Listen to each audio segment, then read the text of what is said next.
नमस्कार बच्चों। विषय संस्कृत, कक्षा 7। बच्चों, आज हम संस्कृत विषय का पाठ 7 पढ़ेंगे, जिसका नाम है सूक्तयः।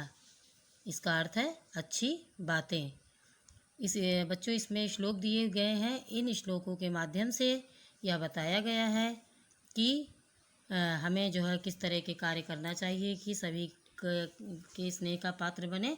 हमें क्या बातें जो है अपने अंदर ग्रहण करनी चाहिए और किनको हमें नहीं करना चाहिए।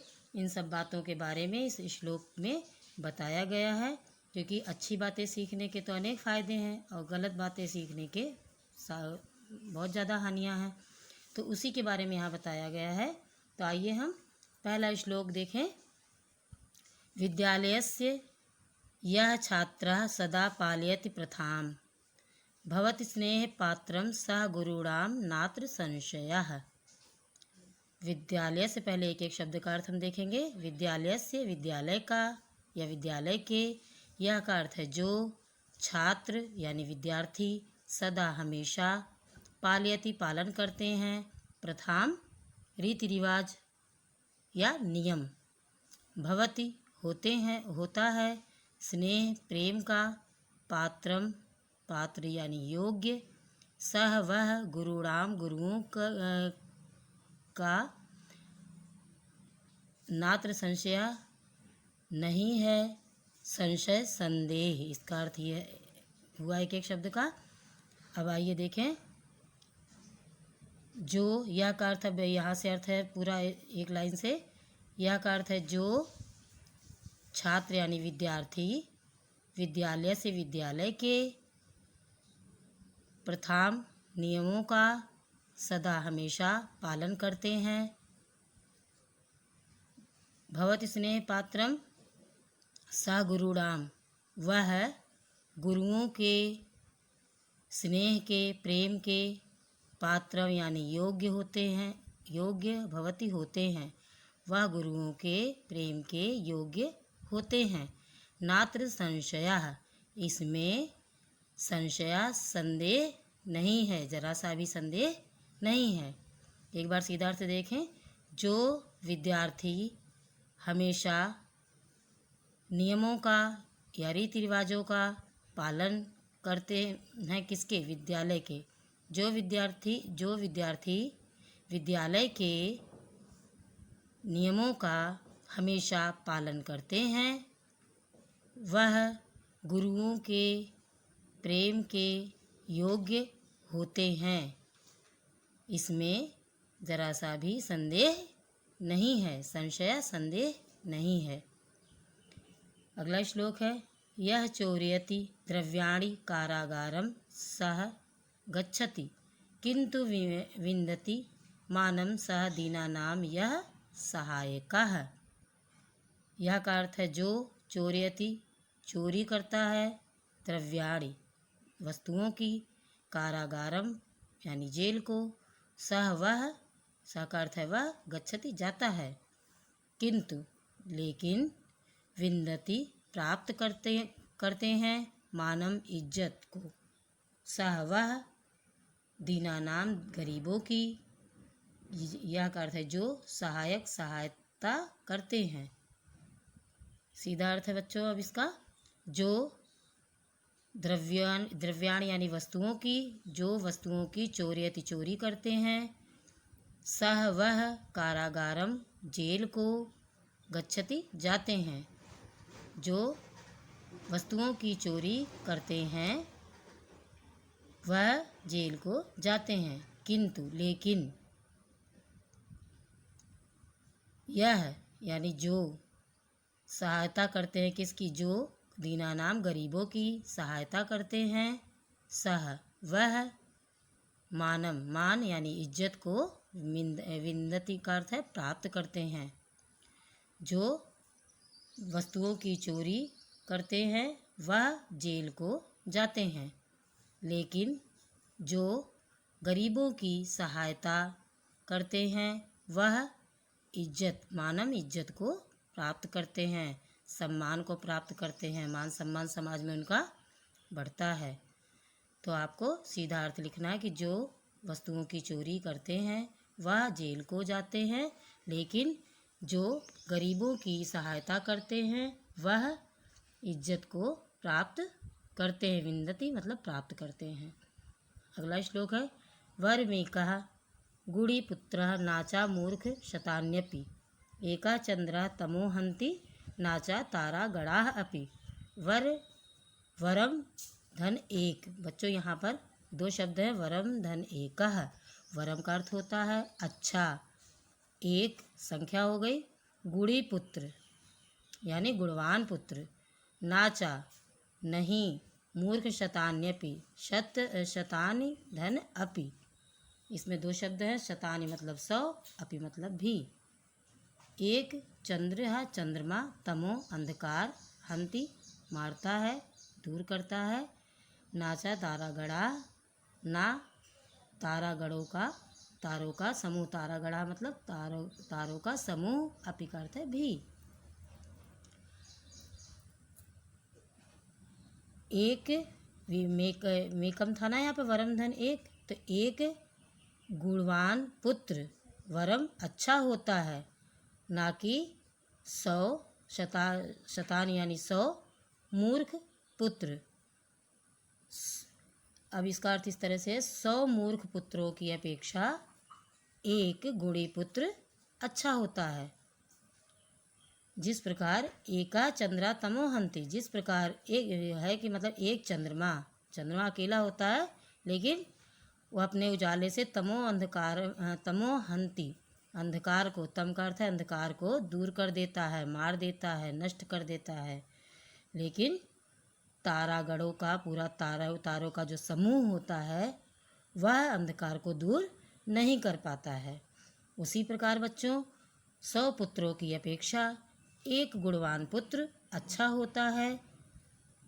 जिस प्रकार एक चंद्रमा अंधकार को दूर कर देता है, लेकिन तारों का समूह मिलकर उस अंधकार को दूर नहीं करता है। अगला श्लोक है सदा करोति विद्यार्थी सहनम सुख दुखयोः सुखम भवतु वा दुखम विद्याभ्यासम करोति सः।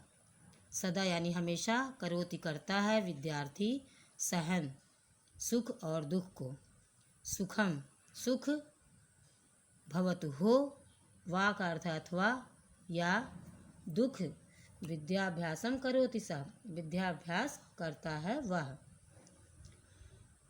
कह रहे हैं कि विद्यार्थी हमेशा, सदा करता हमेशा, दुख और सुख को सहन करता है।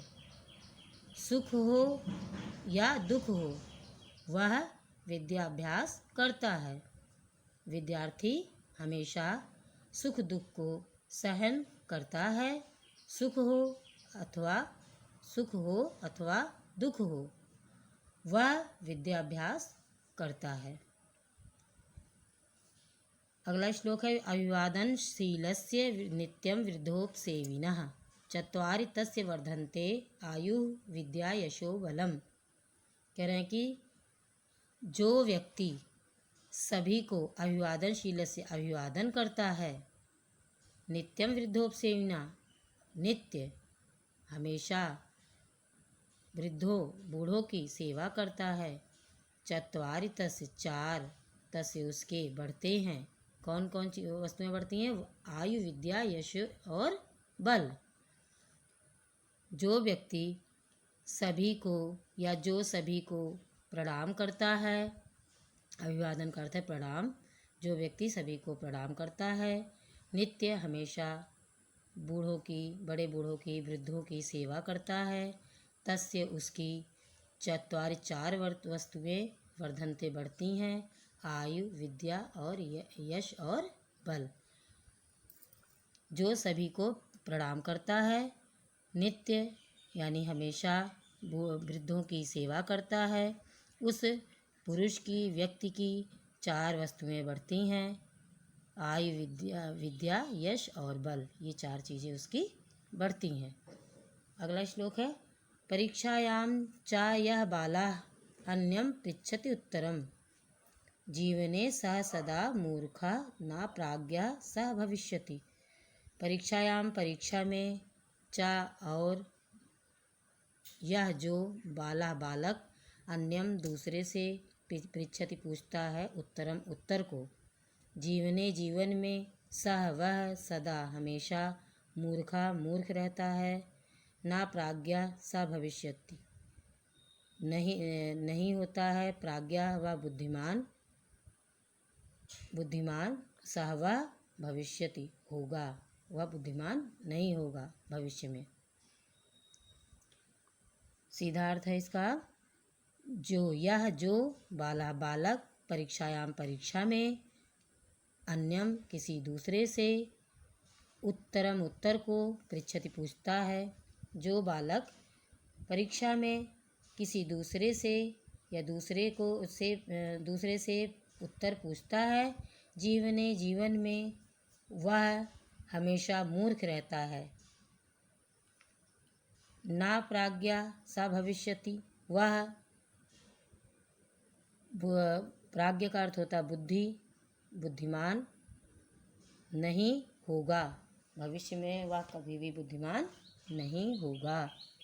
सीधा उत्तर अर्थ है, जो बालक परीक्षा में किसी दूसरे से उत्तर पूछता है वह जीवन में हमेशा मूर्ख रहता है, वह भविष्य में बुद्धिमान नहीं होगा यानी ज्ञानी नहीं होगा।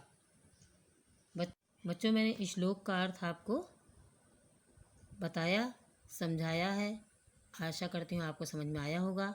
आप इन श्लोकों को अपनी कॉपी में लिखेंगे, पहले श्लोक लिखेंगे, फिर उसका अर्थ लिखेंगे और याद करेंगे। आइए बच्चों, अब शब्दार्थ देखें। यह आपका गृह कार्य है, आपको अपनी कॉपी में इसे करना है और याद भी करना है, लिखना है और याद करना है। बच्चों, यहाँ पर श्लोक में आए कठिन शब्दों को दिया गया है, संस्कृत के शब्द हैं, उनके सामने हिंदी में उसके अर्थ लिखे हुए हैं। तो आइए देखें पहले संज्ञा पदानी, जो नाम है संज्ञा। प्रथा, प्रथा का अर्थ है रीति रिवाज। पात्र, योग्य। द्रव्याणि, वस्तुएं। सहायकः, सहायता करने वाला। मानम, इज्जत। गुणी, गुणवान। शतानि, 100। तमः, अंधकारः। यहाँ पर बच्चों क्रियापद हैं, जो क्रियाएं हुई हैं इसमें। पालयति, पालन करता है। पृच्छति, पूछता है। चोरयति, चोरी करता है। विन्दति, प्राप्त करता है। भविष्यति, होगा। हन्ति, मारता है। अव्यय पदानि, बच्चों अव्यय शब्द दिए हैं, इनके हिंदी में अर्थ उनके सामने लिखे हैं। पहला शब्द है सदा, सदा का अर्थ है हमेशा। चा का अर्थ है और। वा का अर्थ है अथवा। अपि का अर्थ है भी। किंतु का अर्थ है लेकिन। बच्चों, अभ्यास कार्य है, हम अभ्यास कार्य अब करेंगे। संकलनात्मक मूल्यांकनम, इसमें मौखिक कार्य है। ये आपको केवल मुंह से इस कार्य को करना है, लिखना नहीं है। पहला प्रश्न है उच्चारणम कुरुत, उच्चारण कीजिए। शब्द है हमारा पहला वृद्ध उपसेविनः। दूसरा शब्द है विद्या अभ्यासम। तीसरा है परीक्षायाम। चौथा शब्द है सुख दुखयोः। पांचवा शब्द है शतान्यपि। और छठा प्रश्न है गुरु राम। तो इस तरह से आपको उच्चारण करते हुए पढ़ना है। दूसरा प्रश्न है अर्थम वदत, अर्थ बताइए। पहला शब्द है कारागारम, जिसका अर्थ है जेल को। वरम, अच्छा, अर्थ है इसका तारागणाः, इसका अर्थ है तारों का समूह। चत्वारि, चार। अभिवादन, प्रणाम। द्रव्याणि, इसका अर्थ है वस्तुएं। मानम, मानम का अर्थ है इज्जत। बच्चों, इसे आपको अपनी कॉपी में लिखना है, इन शब्दों को, उसके साथ इनके अर्थ को शब्दों के साथ मैंने अर्थ बताया है कि कारागारम का अर्थ है जेल को। वरम का अर्थ है अच्छा। तारागणाः का अर्थ है तारों का समूह। चत्वारि का अर्थ है चार। अभिवादन का अर्थ है प्रणाम। द्रव्याणि का अर्थ है वस्तुएं और मानम का अर्थ है इज्जत। तो आप इसे अपनी कॉपी में करेंगे। आपका यह गृह कार्य है। लिखित कार्य में आइए बच्चों, लिखित कार्य देखें। पहला प्रश्न है रिक्त स्थानानि पूरयत, रिक्त स्थान को पूरा कीजिए। पहला है रिक्त स्थान, यह चोरयति डैश कारागारम सह गच्छति। तो जो चोरी करता है वह जेल को जाता है। किसकी चोरी करता है? द्रव्याणि। हमने यहाँ लिखा द्रव्याणि। यहाँ पर बच्चों दो शब्द दिए हुए हैं आपके ऑप्शन में, इनमें से जो सही शब्द है उसको यहाँ पर हमें लिखना है। दूसरा रिक्त स्थान है अभिवादनशीलस्य डैश वृद्धोपसेविनः। तो इसमें क्या आएगा? जो प्रणाम, सभी को प्रणाम करते हैं, वृद्धों की सेवा करते हैं। तो क्या आएगा? रोज, यानी नित्य। क्या आया? नित्यम। तीसरा है रिक्त स्थान आयु विद्या यशो बलम चा। आयु, विद्या, यश और बल क्या होते हैं? बढ़ते हैं। तो इसकी दोनों शब्दों में सही संस्कृत क्या है? वर्धन्ते। हमने यहाँ लिखा वर्धन्ते। वर में कह डैश पुत्र, अच्छा एक पुत्र। कैसा पुत्र? गुणवान। तो क्या है? यहाँ पे दो शब्द दिए हैं, मूर्खा गुणी। तो क्या आएगा? गुणी। पांचवा रिक्त स्थान है बच्चों एका डैश तमो हंति। एक अंधकार को मारता है या हरता है या दूर करता है। तो कौन करता है? दो है आपके ऑप्शन, चंद्र, तारा। तो कौन अंधकार दूर करता है? चंद्र, चंद्रमा करता है ना। तो हमने यहाँ लिखा चंद्र। एका चंद्र तमो हंति। एक चंद्रमा अंधकार को दूर करता है, नष्ट करता है, हरता है। आइए बच्चों प्रश्न नंबर 2 देखें। एक पदेन उत्तरत, एक शब्द में उत्तर दीजिए। पहला प्रश्न है हमारा अभिवादनशीलस्य कानि वर्धन्ते। अभिवादनशीलस्य प्रणाम करने वाले व्यक्ति का क्या बढ़ता है? तो उत्तर है हमारा अभिवादनशीलस्य आयु विद्या यशो बलम च वर्धन्ते। अभिवादनशील यानी प्रणाम करने वाले व्यक्ति की आयु, विद्या, यश और बल बढ़ते हैं। दूसरा प्रश्न है चौरः कानि चोरयति। चोर क्या चुराता है? उत्तर है चौरः द्रव्याणि चोरयति। तीसरा प्रश्न है चंद्रः किम हन्ति। चंद्रमा क्या हरता है या क्या दूर करता है? उत्तर है चंद्रः तमो हन्ति। चौथा प्रश्न है विद्यार्थी किम करोति। विद्यार्थी क्या करता है? उत्तर है विद्यार्थी विद्याभ्यासम करोति। विद्यार्थी विद्याभ्यास करता है। कः मानम विन्दति। कौन इज्जत प्राप्त करता है? उत्तर है यह दीनानां सहायकः भवति सः मानम विन्दति। जो दीनानां गरीबों की सहायता करता है या जो गरीबों का सहायक भवति का अर्थ है होता है, वह इज्जत प्राप्त करता है। यह इसका उत्तर है बच्चों। तीसरा प्रश्न है कंठस्थीकुरुत कमपि एकम श्लोकम लिखत। कह रहे कंठस्थीकुरुत याद करके, याद किया हुआ, कंठस्थीकुरुत याद किया हुआ, कमपि कोई भी एक श्लोक लिखिए। याद किया हुआ कोई एक श्लोक आपको अपनी कॉपी में लिखना है।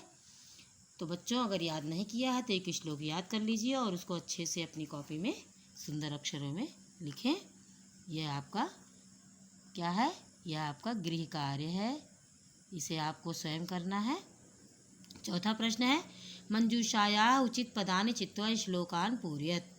मंजूषा से उचित पदों यानी उचित शब्दों को चित्वा चुनकर श्लोकों को पूरा करिए या पूरा कीजिए। तो बच्चों यहाँ पर देखिए मंजूषा यानी जो आप कहते हैं इंग्लिश में हेल्प बॉक्स, यहाँ पर देखिए मंजूषा में आपको शब्द दिए हैं। इन शब्दों की सहायता से आपको इन श्लोकों को पूरा करना है। तो पहला है श्लोक सदा करोति डैश सहन सुख दुखयो। सुख दुख कौन सहन करता है? उत्तर मिला विद्यार्थी। तो यहाँ देखिए आप विद्यार्थी शब्द है, हमने यहाँ विद्यार्थी लिखा।